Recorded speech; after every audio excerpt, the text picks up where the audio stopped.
Radio is everywhere.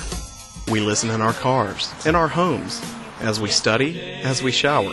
We talk on the radio, we work in radio. We watch radio on television, and we listen to television on the radio. News 4 at 6. Live, local breaking news. Just 2 weeks ago, war was raging in Iraq. Reports were coming in from everywhere. Until knocked off the air by coalition forces, Iraqi television continued to report that Saddam Hussein was a great leader and that Iraq would prevail. Before the fall of Baghdad, American television reported that the Iraqi regime was disoriented and weakening with every passing day.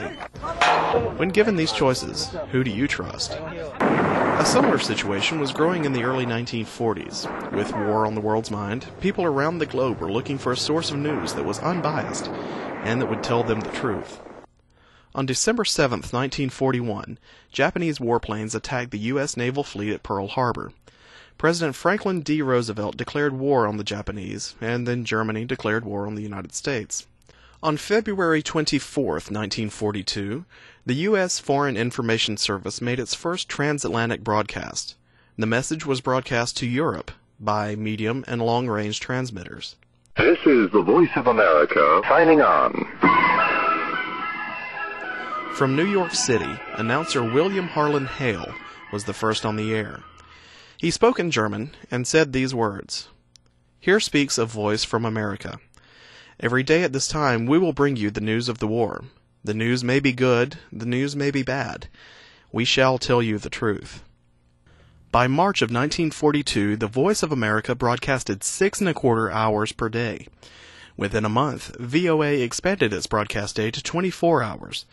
Multiple languages were broadcast simultaneously to listeners around the world until the end of World War II. In 1950, American radio was still growing. Most homes had radios, but the idea of radios in cars was still being toyed with. In this 1950 Chevy, a radio was just an option, one the original owner decided against. But the tranquility that Americans enjoyed would soon be rocked again by the sounds of bombs and gunfire. With the beginning of the Korean conflict, the Voice of America went into action, planning to place transmitter sites on both east and west coasts of the United States. While all this was going on, Voice of America was having a little bit of trouble on the home front.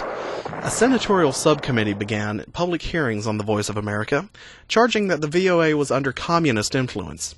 These hearings nearly destroyed the service, but the Voice of America survived, and after all the legal issues were resolved, the budget for VOA was cut from $21 million to $16 million. In 1976, when the U.S. was celebrating its bicentennial, the VOA got a boost of support from a very prominent government official. On July 12th, President Gerald Ford signed the VOA charter into federal law. The law required the VOA to be an accurate, objective, and comprehensive source of news.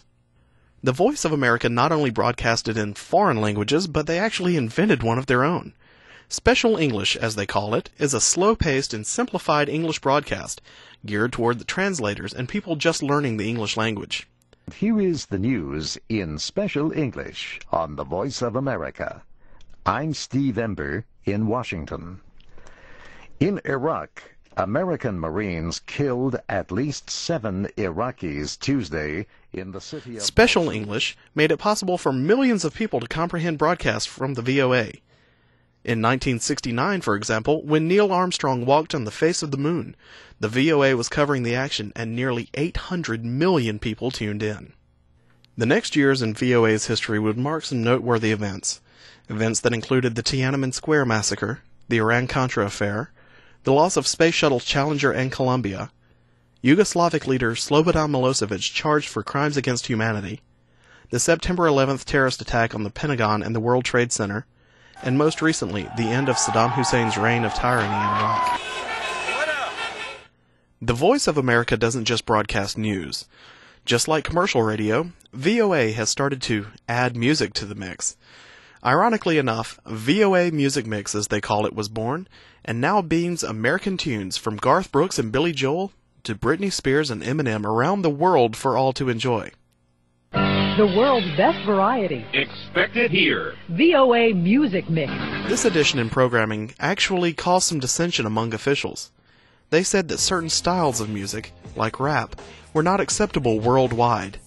Norman Pattis, the CEO of Westwood One, and a member of the governing board of VOA disagreed. Artists like Hakeem and Khalid in the Middle East blend very well with artists like Britney Spears and New Kids on the Block. In fact, Norman Pattis once said that MTV brought down the Berlin Wall. Pattis also reminded us, "Our mission is quite simply to promote freedom and democracy through the free flow of accurate, reliable, and credible news and information about America and the world to audiences overseas."